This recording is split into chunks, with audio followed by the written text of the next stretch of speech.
When you die tonight, he squeezed my hand, a mockery of tenderness. I'll finally be free, and your fortune will finally have a worthy owner.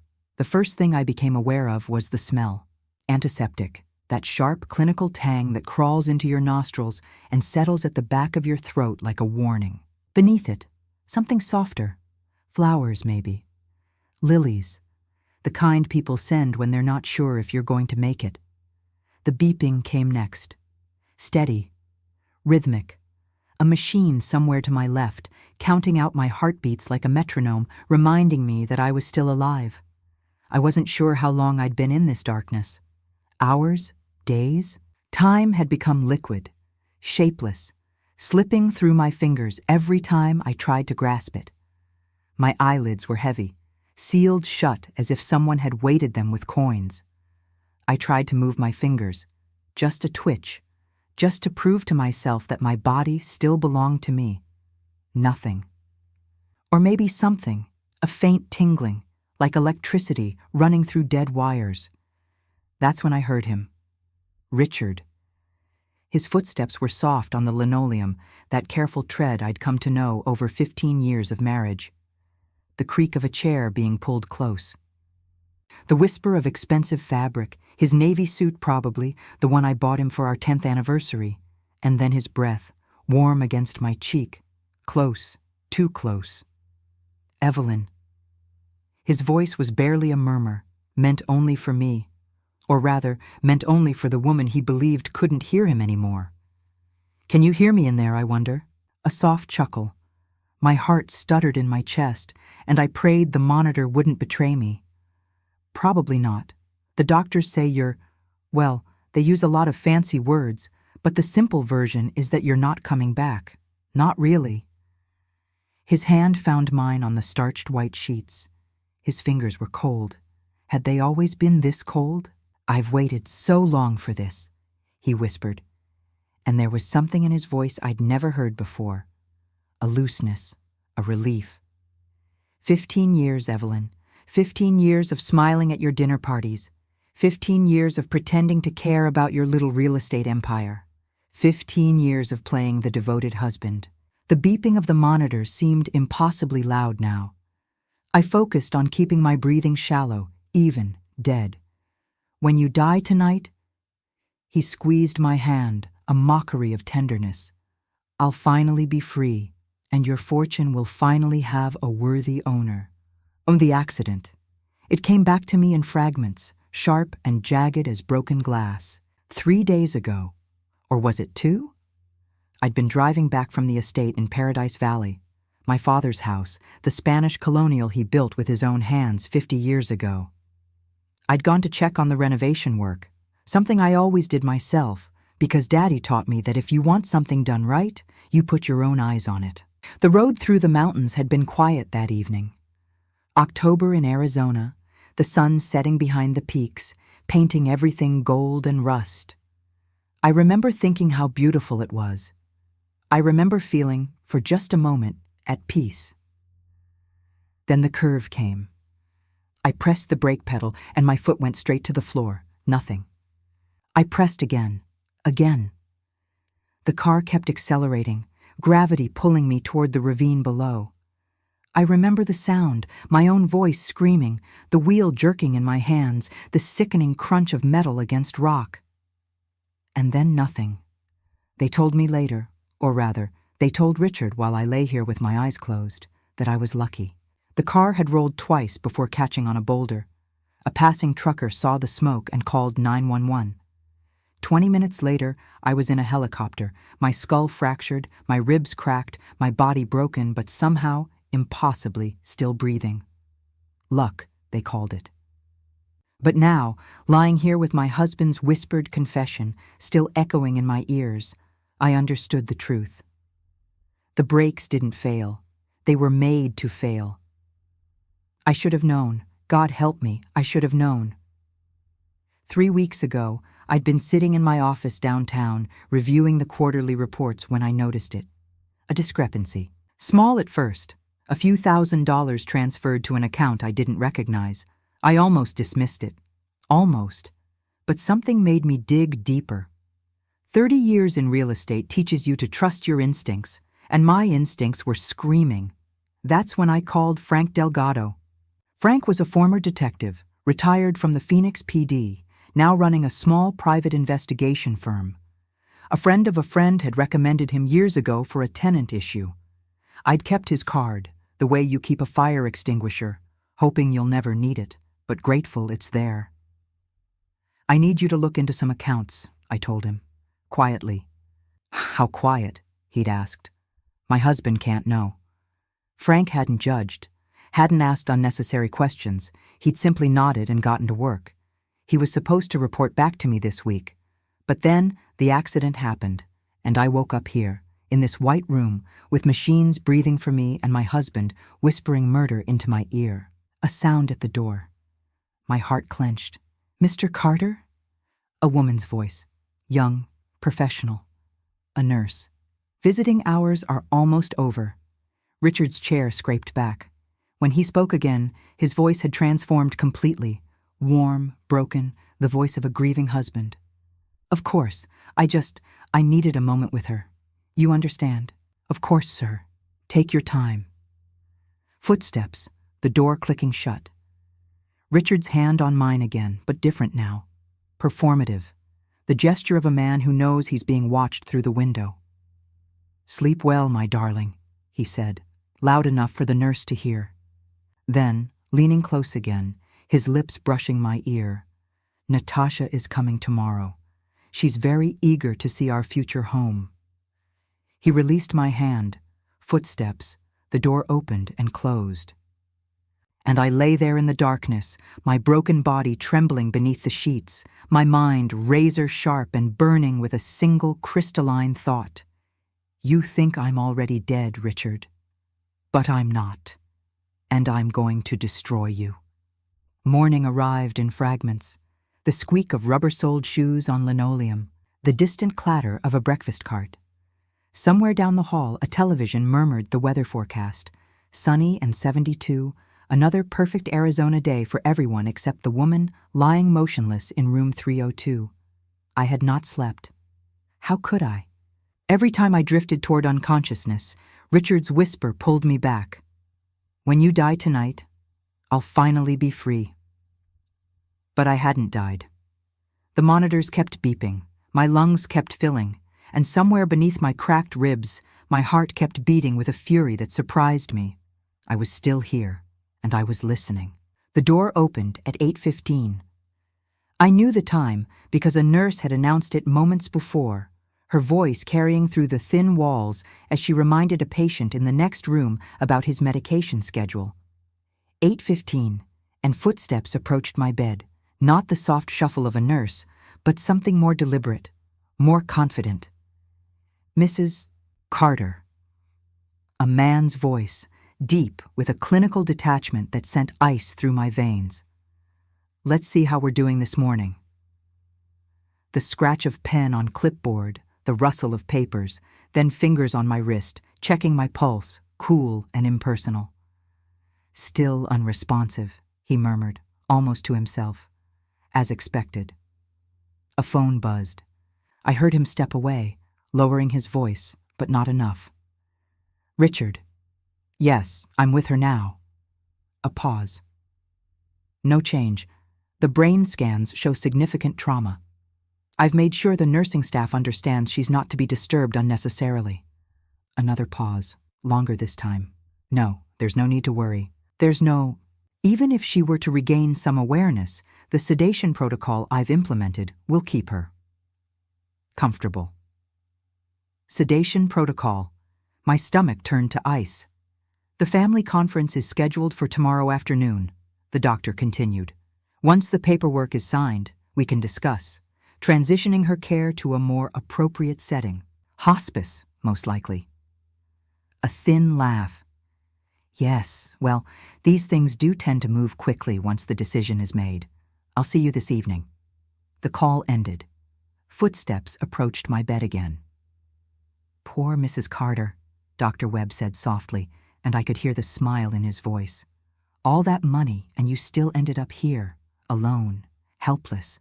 He patted my hand. a gesture so patronizing that I nearly broke character right there. Then he was gone, and I was left with a new understanding settling into my bones like poison. Richard hadn't just tried to kill me. He'd bought my doctor. She arrived at 2 in the afternoon. I smelled her before I heard her, a cloud of perfume, something French and expensive, the kind of scent that announces itself from 20 feet away. Jasmine and vanilla, and underneath it, something sharp, predatory. "Is she really out?"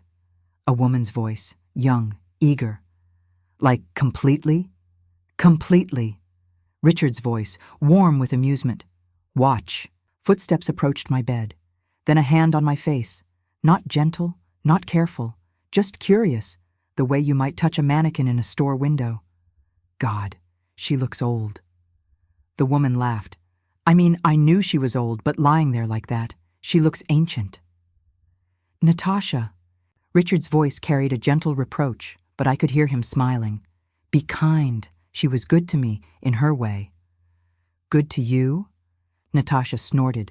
"She trapped you, Richard. 15 years of your life wasted on this dried-up old woman." A chair scraped against the floor. Someone sat down heavily. Richard, I guessed, settling in as if this were his living room rather than his dying wife's hospital room. "It wasn't all bad," he said, and there was a reflective quality to his voice now, the tone of a man looking back on a job well done. "She was lonely when I met her. Desperate, really. Her first husband had been dead for 2 years, and she was rattling around in that enormous house, surrounded by all her money and none of it meaning anything." "So you gave her meaning," Natasha cooed. "I gave her companionship, attention. I made her feel desired again." He chuckled. It was almost too easy. A few compliments, a few romantic dinners, and she was eating out of my hand. The great Evelyn Carter, real estate mogul, reduced to a blushing schoolgirl by a little flattery. The words hit me like physical blows. Each one landed in my chest, right next to the fractures, cracking something deeper than bone. "And the brakes?" Natasha asked. "You're sure it can't be traced?" "Marcus took care of it. He has a mechanic friend, discreet, professional. The brake line was cut in a way that looks like wear and tear. Natural failure. Tragic accident." Richard's voice dropped lower. "The investigation is already closed. They're calling it mechanical failure due to poor maintenance." "Poor maintenance," Natasha giggled. "From a woman worth $200 million. Ironic, isn't it?" They laughed together, and the sound echoed off the walls of room 302 like broken glass. The ring. I felt him reach for my hand, and I knew what was coming before his fingers found the band. "What are you doing?" Natasha asked. Something I should have done years ago. The metal was warm from my skin, a simple platinum band, elegant and understated. The ring Richard had slipped onto my finger 15 years ago while promising to love me until death did us part. He twisted it once, twice, then slid it off my finger with a soft, final click. "Richard," Natasha's voice was breathless. "She won't be needing it where she's going." I heard him cross the room. "But you will." A gasp, a delighted squeal. "Oh my God, Richard, are you—" "Not officially, not yet, but consider it a promise." His voice was tender now, loving, all the warmth he'd never truly given me. "Once the estate is settled, once all of this is behind us, we'll make it official. You'll be Mrs. Richard Carter." "Mrs. Richard Carter," Natasha repeated, savoring each syllable. My heart rate spiked. I felt it, the monitor beside me quickening its rhythm. Beep, beep, beep, beep, accelerating like a warning alarm. I forced myself to breathe. Slow, even. I pictured still water. I pictured silence. I pictured Richard's face when he realized his grave was already dug. The beeping slowed. "Did you hear that?" Natasha asked. "Hear what?" "The machine. It sped up for a second." A pause. I felt Richard lean over me, his shadow falling across my face. "It's nothing," he said finally. "Just a fluctuation. These machines do that. Natasha's heels clicked toward the door. "When does the lawyer come?" "Tomorrow afternoon. Gerald is drawing up the power of attorney and the end-of-life directives." Richard's voice was businesslike now, the voice of a man reviewing his calendar.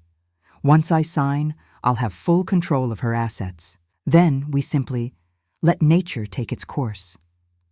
"And the house? Her father's house?" "On the market by the end of the month." Richard followed her to the door. "I was thinking we might winter in Tuscany this year. Use the proceeds to buy that vineyard you liked." The door opened. "Sleep well, darling," Richard called over his shoulder, performing for no one. "I'll see you tomorrow." The door closed, and I lay in the silence, my naked ring finger cold against the sheets, my heart burning with a fire that no sedation could touch. Tomorrow, I thought. Everything happens tomorrow. And I will be ready. And in the darkness behind my eyelids, I traveled backward. Not to escape. I was long past the comfort of escapism, but to remember. To remind myself who I was before Richard Carter hollowed me out and filled the empty spaces with his lies. I needed to remember the woman I used to be, because she was the one who was going to save me. My father's hands were the first thing I ever associated with strength. Manuel Reyes came to Arizona in 1962 with $11 in his pocket and a stubborn belief that America would reward hard work. He was 19 years old, barely spoke English, and had nothing but a willingness to break his back under the desert sun. He started as a day laborer, mixing concrete for construction crews in Phoenix. By 25, he was running his own crew. By 30, he'd saved enough to buy a plot of land in Paradise Valley, back when Paradise Valley was nothing but scrubland and rattlesnakes and big, impossible dreams. "I'm going to build a house here," he told my mother on their first date, pointing at the empty lot. "A real house, with a courtyard and a fountain, like the ones back home." She thought he was crazy. She married him anyway. I was born in that house. Not the finished version, the half-built skeleton of it, because my mother went into labor 3 weeks early, and there was no time to get to the hospital. My father delivered me himself, right there, in what would eventually become the living room, surrounded by exposed beams and sawdust and the smell of fresh-cut pine. "You came into this world in a house I built with my own hands," he used to tell me. "That means you belong to this land, and this land belongs to you." He taught me everything: how to read a blueprint, how to negotiate a contract, how to look a man in the eye and know whether he was telling the truth. "Trust no one with your signature, mija," he said over and over until the words were carved into my bones. "Your name is your power. Never give it away." I was 17 when he handed me my first real estate file, a small rental property in Tempe, nothing special, but mine to manage. I was 22 when I closed my first major deal, a strip mall that everyone said was a bad investment. It turned a profit within 18 months. Daddy died when I was 34. Heart attack, sudden and merciless, the way death often is for men who work too hard and rest too little. I held his hand in the hospital, a different lifetime, and promised him I would protect everything he'd built. "The house," he whispered, his grip weakening. "Promise me, Evelyn. The house stays in the family." "I promise, Daddy." He smiled, and then he was gone. David found me 6 months later. I was a mess, barely eating, barely sleeping, throwing myself into work because stopping meant feeling, and feeling meant drowning. He was a young architect, hired to consult on a renovation project I was managing downtown. Tall, quiet, with kind eyes, and a laugh that seemed to catch him by surprise every time it escaped. "You work too hard," he told me one evening, finding me still at my desk at 9 o'clock. "Someone has to." Does someone have to do it alone? I looked up at him, really looked, and something shifted in my chest, something I thought had died with my father. We were married within a year. Not because we were rushing, but because when you find the person who makes the world make sense again, you don't waste time. David and I built Carter Premier Properties together. He designed the buildings, I sold them. We were partners in every sense of the word. Business partners, life partners, best friends. For 23 years, I woke up next to him and felt grateful. And then the cancer came. Pancreatic, stage 4 by the time they found it. 3 months from diagnosis to death. I remember sitting beside his bed, another hospital bed, another room full of machines and antiseptic, holding his hand the way I'd held my father's. "You're going to be okay," he told me, even though he was the one dying. "Don't leave me," I whispered. "I don't have a choice, sweetheart." His thumb brushed across my knuckles. "But promise me something. Anything. Don't close yourself off. Don't let grief turn you into a ghost." His eyes, still so kind even as the light faded from them, held mine. "You have so much love to give, Evelyn. Don't let my death be the end of that." I promised, and I meant it at the time, but grief has a way of breaking promises.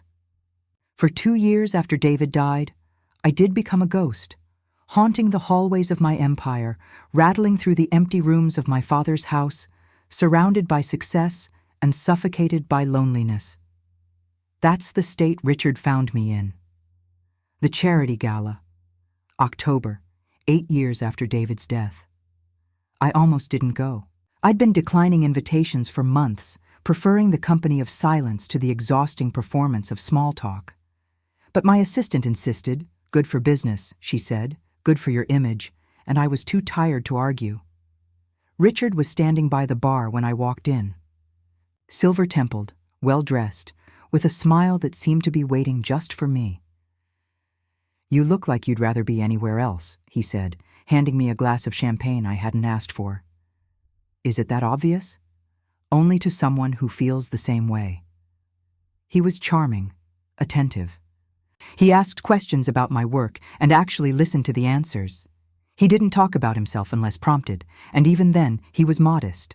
A mid-level accountant, he said, nothing special, just a man who appreciated beautiful things. He appreciated me. After 2 years of invisibility, of being seen only as a signature on a check or a name on a building, someone was looking at me like I was a woman again, like I was worth seeing. Margaret warned me. My oldest friend, the woman who'd known me since college, who'd held me through my father's death and David's death and every heartbreak in between, she saw through him immediately. "There's something off about him," she said, 3 months into my relationship with Richard. "He's too perfect, too attentive. Nobody's that interested in another person unless they want something. You're being paranoid. I'm being protective." She grabbed my hand. "Promise me you'll be careful. Promise me you'll keep your eyes open." I promised. But I didn't keep my eyes open. I kept them closed, the same way they were closed now, because sometimes it's easier to live in the dark than to face what's standing right in front of you. Margaret died 2 years ago. Stroke, sudden and unexpected. And with her went the last voice willing to tell me the truth about my husband. A sound, soft, almost imperceptible, pulled me back to room 302. Footsteps in the hallway. A murmured conversation just outside my door. I strained to listen, but the voices faded, moving past my room toward somewhere else. In the silence that followed, a new thought surfaced. Frank Delgado. I'd hired him 3 weeks ago, before the accident, before any of this. He was supposed to report back with evidence of Richard's financial betrayals. He was supposed to help me understand the scope of my husband's deception. But then the brakes failed, and I woke up here, and everything changed. Did Frank know I was in the hospital? Had he continued his investigation? Was there any chance at all, that my backup plan was still in motion? I didn't know, but I needed to find out. Because tomorrow, Richard's lawyer was coming, and if I was going to destroy my husband, I couldn't do it alone. The third morning came wrapped in gray. I could tell by the quality of the light pressing against my eyelids, softer than the previous days, diffused, as if clouds had finally rolled in over the desert. Monsoon season was late this year. I remembered thinking that before the accident, standing on the balcony of my office, watching the sky and waiting for rain that never came. Now I lay in room 302, waiting for something else entirely. The usual sounds filtered through my consciousness. The shift change at 7, rubber soles squeaking past my door, the distant ding of an elevator. A cart rattled by, carrying breakfast trays to patients who could still eat. The smell of weak coffee and institutional eggs seeped under my door, mixing with the ever-present antiseptic and the fading sweetness of the lilies by my window. The lilies. I'd almost forgotten about them. Just another arrangement sent by some business associate who'd heard about my accident and felt obligated to perform sympathy. But now, as the morning settled into its rhythm, I heard something that made my heart stutter. Footsteps, soft, deliberate, not approaching my bed, but moving toward the window. The rustle of paper, someone adjusting the flowers. Beautiful arrangement, a man's voice said quietly. Casual. The voice of someone who belonged here, who had every right to be touching the decorations in a patient's room. But I knew that voice. Frank Delgado. The lilies are holding up well, he continued, his tone conversational, as if speaking to no one in particular. But his words were careful, measured, meant for ears that everyone else assumed couldn't hear. Cameras still running. Battery replaced this morning, crystal clear footage, 3 days worth now. My pulse quickened. I focused on keeping my breathing steady, keeping my face slack. Cops have a friend of mine on standby, Frank murmured, still fussing with the flowers. Waiting for my signal. Just need the main event, the lawyer, the documents. Once they make their move, we make ours. A pause, the soft crinkle of cellophane. You're doing good, Mrs. Carter. Real good. Just a little longer. Stay strong. Footsteps retreating. The door opening with a whisper. Closing with a click. And then silence. But not empty silence. Not anymore. For the first time since I'd woken up in this bed with my husband's murder confession ringing in my ears, I felt something other than fear and rage. I felt hope. They came together at 10 o'clock. Richard's cologne announced him first. That woody, expensive scent I used to find sophisticated and now recognized as the smell of deception. Dr. Webb followed, his footsteps heavier, more hurried, the gait of a man who was nervous about something. How is she? Richard asked, his voice pitched for public consumption. Concerned, caring, the devoted husband checking on his dying wife. Stable, but declining. Dr. Webb's tone was clinical, detached. The brain activity is minimal. Reflexes are diminishing. I'd say we're looking at days rather than weeks. And the family conference this afternoon? 3 o'clock. Gerald is preparing the documents now. A pause, the scratch of pen on paper. Power of attorney, healthcare proxy, and the end-of-life directives. All of them? All of them. Once you sign as her designated decision-maker, you'll have full authority over her medical care and her assets. The transition to comfort care can happen as early as this evening. Comfort care. Such a gentle phrase for what they really meant. They were going to stop treating me, stop the medications, stop the interventions, stop everything that was keeping my broken body alive. They were going to let me slip away quietly, and they were going to call it mercy. And there won't be any. Complications. Richard's voice dropped lower. No family members contesting? No legal challenges? Dr. Webb chuckled. Mrs. Carter was an only child. Her parents are long dead. Her first husband left no surviving relatives. And according to the records, she has no children, no siblings, no one with standing to challenge your authority. A beat. She's alone, Richard. Completely alone. Which, if you don't mind me saying, makes this considerably easier. Alone. The word hit me like a slap. They were right, of course. I had no children. David and I had tried, but it wasn't meant to be. My parents were gone. My closest friend was dead. I had employees, associates, acquaintances by the hundreds, but no one who would think to question why Richard Carter was suddenly making end-of-life decisions for his unconscious wife. No one except Frank Delgado. And they didn't know about him. "Gerald will be here at 3, Richard said, his voice businesslike now, the tone of a man reviewing his schedule. "I assume you'll be present for the signing?" "Of course. Hospital policy requires a physician to witness healthcare directives." Dr. Webb paused. "There is one small matter, however." "Oh?" "The asset transfer documents. Gerald mentioned that one of them, the trust amendment, requires Mrs. Carter's fingerprint for authentication. Apparently, it's a security measure built into her original estate planning." My original estate planning, my father's paranoia, built into every document I'd ever signed. "Trust no one with your signature, Mija." "Her fingerprint?" Richard's voice tightened. "She's unconscious." "Unconscious, not dead. Her fingerprints still work." Dr. Webb sounded almost amused. "We simply need to press her thumb to the scanner. It's a formality, really. She won't feel a thing." "They would have to touch me." "They would have to come close, lean in, take my hand. The same hand that Richard had stripped of its wedding ring. The same hand that Natasha had poked like I was a curiosity in a museum. They would have to touch me. And when they did, I would be ready."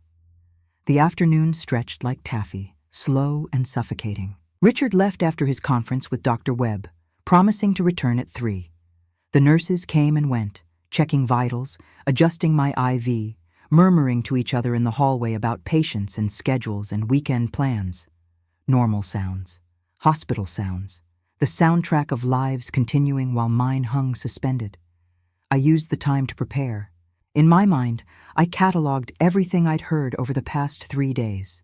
Richard's whispered confession, Natasha's cruelty, the details of the brake tampering, Dr. Webb's corruption, Gerald Ashworth's fraudulent documents. Every word, every laugh, every casual discussion of my murder, all of it recorded by the camera hidden in Frank's flower arrangement. I thought about my father, who taught me that a woman's greatest weapon was patience.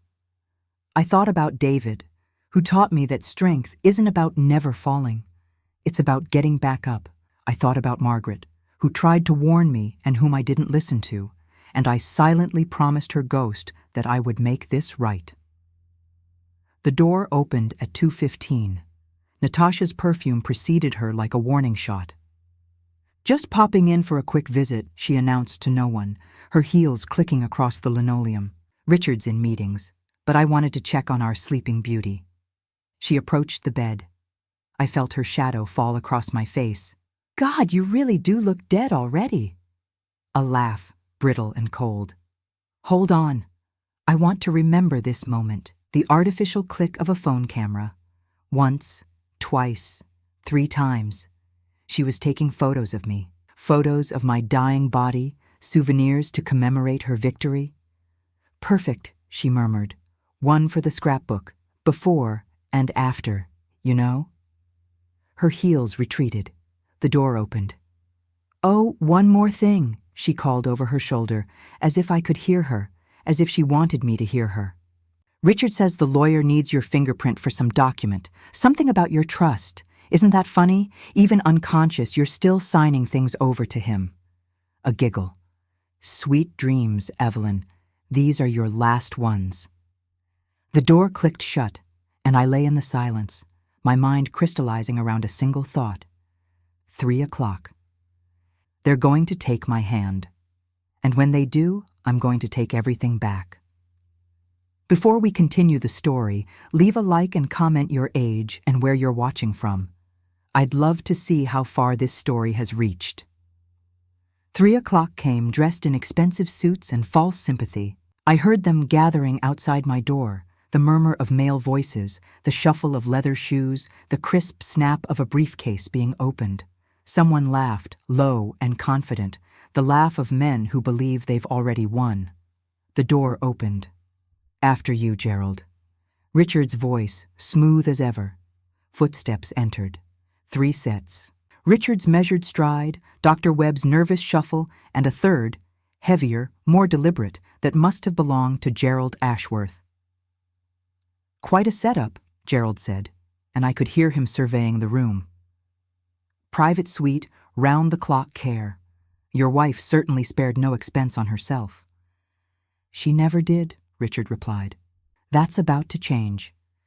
A briefcase clicked open, papers rustled. Something was placed on the rolling table beside my bed.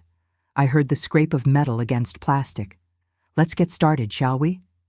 Gerald's voice had shifted into professional mode, crisp and efficient. "I have 3 documents requiring signature. First, the durable power of attorney, which grants you full legal authority to act on Mrs. Carter's behalf in all financial and legal matters." Paper sliding across the table. "Second, the healthcare proxy, designating you as her sole medical decision-maker, including end-of-life care." Another slide. "And third, the important one, the trust amendment, which restructures the Carter Family Trust to name you as primary beneficiary upon Mrs. Carter's death, superseding all previous designations." A pause. When Gerald spoke again, there was a note of admiration in his voice. "I must say, Richard, this is elegant work. Once these are signed, you'll control an estate worth approximately $230 million. Properties, investments, liquid assets, all of it." 237, Richard corrected softly. She was always very precise about the numbers. "Was." Gerald chuckled. "Past tense already. I like your optimism. Doctor." Webb cleared his throat. "The fingerprint scanner is ready. Should we proceed?" "In a moment." Richard's voice drew closer to my bed. I felt his shadow fall across my face. "Let me just appreciate this." He was standing over me. I could smell his cologne, feel the warmth of his body inches from mine. 15 years, he murmured. 15 years of waiting, and it all comes down to this." A soft laugh. "You know, Evelyn, I almost respected you. The way you built all of this from nothing, it was impressive. But you had one fatal flaw." He leaned closer. His breath was warm against my ear. "You were lonely, and lonely people are so easy to fool." My heart was a war drum in my chest. Every instinct screamed at me to move, to strike, to tear his eyes out, but I held still. I waited. I let him savor his victory for one more moment, because I wanted him to remember this. I wanted him to remember how confident he felt, how certain he was that he'd won, right before everything collapsed. "Shall we?" Gerald prompted. "Yes." Richard straightened. "Let's finish this." I felt him reach for my hand. His fingers were cold. They were always cold, I realized now, even when he pretended warmth, as they wrapped around my wrist. He lifted my arm, positioning my thumb toward what I assumed was the fingerprint scanner. "Just press it firmly against the pad," Gerald instructed. "The system will authenticate automatically." Richard adjusted his grip. My thumb moved toward the scanner, and I opened my eyes. I will remember his face for the rest of my life. The way his expression shifted, from smug satisfaction to confusion to dawning horror, in the space of a single heartbeat. The color draining from his cheeks, the way his mouth opened and closed like a fish pulled suddenly from water. My hand didn't move toward the scanner. It clamped around his wrist. "Hello, Richard." My voice came out as a rasp, rough from days of silence, but every word was clear. Every word was ice. "Evelyn." He tried to pull back. My grip tightened. "Evelyn, you're awake. I've been awake for 3 days." Silence crashed through the room like a wave. I heard Gerald's sharp intake of breath. Dr. Webb made a small, strangled sound. Richard's face cycled through emotions, shock, fear, and then, incredibly, an attempt at recovery. He forced a smile. "Sweetheart, this is wonderful. The doctor said we were so worried." "Were you?" I released his wrist and pushed myself up against the pillows. Every movement sent fire through my broken ribs, but I didn't care. I wanted them to see me. I wanted them to see the woman they'd tried to kill. "Is that why you whispered in my ear about how you'd finally be free when I died? Is that why you let your mistress try on my wedding ring while I lay here unconscious?" Richard's smile cracked. I don't know what you think you heard. I know exactly what I heard. My eyes swept the room, landing on each man in turn. Gerald had gone pale, his documents clutched to his chest like a shield. Dr. Webb was pressed against the wall, looking like he might vomit. I heard everything.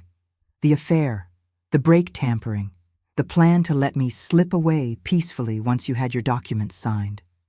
This is insane. Richard's voice pitched higher, losing its smooth polish. She's confused. The brain injury, Marcus, tell them. The brain injury is causing delusions. The brain injury, I said slowly, is the least of your problems. I raised my hand and pointed toward the window, toward the lilies. Do you see those flowers, Richard? The ones in the blue vase? He turned, frowning. What about them? There's a camera hidden inside, high definition, sound activated. I smiled, a cold, hard smile that felt foreign on my face. It's been recording since the day after my accident. Every confession, every plan, every word you and Natasha and your pet doctor whispered in this room, thinking I couldn't hear. The silence that followed was absolute. And then the door opened. Frank Delgado stepped into the room first, still wearing his maintenance uniform. Behind him came two uniformed police officers, a man and a woman, their faces professionally blank. Richard Carter? The female officer stepped forward. You're under arrest for attempted murder, conspiracy to commit fraud, and elder abuse. You have the right to remain silent.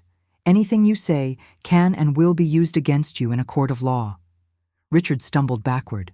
No, this isn't, you can't. Gerald made a break for the door. Don't. Frank's voice was calm, almost bored. Officers are in the hallway too. Also at Ms. Vance's apartment. She's probably in cuffs right about now. Gerald froze. Dr. Webb sank into a chair and put his head in his hands. And Richard, who had spent 15 years pretending to love me, who had kissed me goodnight while planning my murder, who had whispered his cruelty into my ear like a lullaby. Richard fell to his knees. Evelyn, please. His voice cracked. Tears, real or performed, I couldn't tell anymore, streamed down his face. I love you. I've always loved you. This was all a mistake, a terrible mistake. Please, you have to believe me. I looked at him.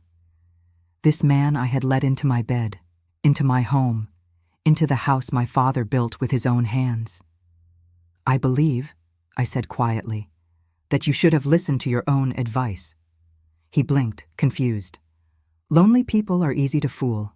I leaned back against my pillows, exhaustion finally claiming me. But not forever. The officers moved forward, and as they lifted Richard Carter to his feet and read him his rights, I closed my eyes, not in surrender, but in release. It was over. 3 months later, I stood in my father's courtyard and listened to the fountain. The sound hadn't changed in 50 years. That gentle, musical splash of water against old Mexican tile, the rhythm he'd designed himself because he wanted the house to sing. I used to fall asleep to that sound as a child, my bedroom window cracked open to let in the desert night. I'd forgotten how much I missed it. The estate had never looked more beautiful. October had painted the mountains gold and rust, the same colors I'd seen the evening of my accident, and the jacaranda trees Daddy planted along the drive were dropping their last purple blossoms onto the gravel. I'd spent the morning in physical therapy. My ribs had healed, but my shoulder still ached when it rained. And now I stood in the courtyard with a cup of coffee growing cold in my hands, breathing air that finally felt like it belonged to me. The trial had ended 2 weeks ago. Richard received 25 years for attempted murder, conspiracy, and fraud. The prosecutor had played the recordings from Frank's camera, every whispered confession, every cruel laugh, every damning word, and the jury had deliberated for less than 4 hours. I watched from the gallery as the verdict was read, watched Richard's face crumble, watched him turn toward me with those same pleading eyes he'd used in the hospital room. I didn't look away. I wanted him to see me, healthy, whole, utterly unmoved. Natasha got 15 years. She'd tried to cut a deal, offering to testify against Richard in exchange for leniency, but the prosecution didn't need her.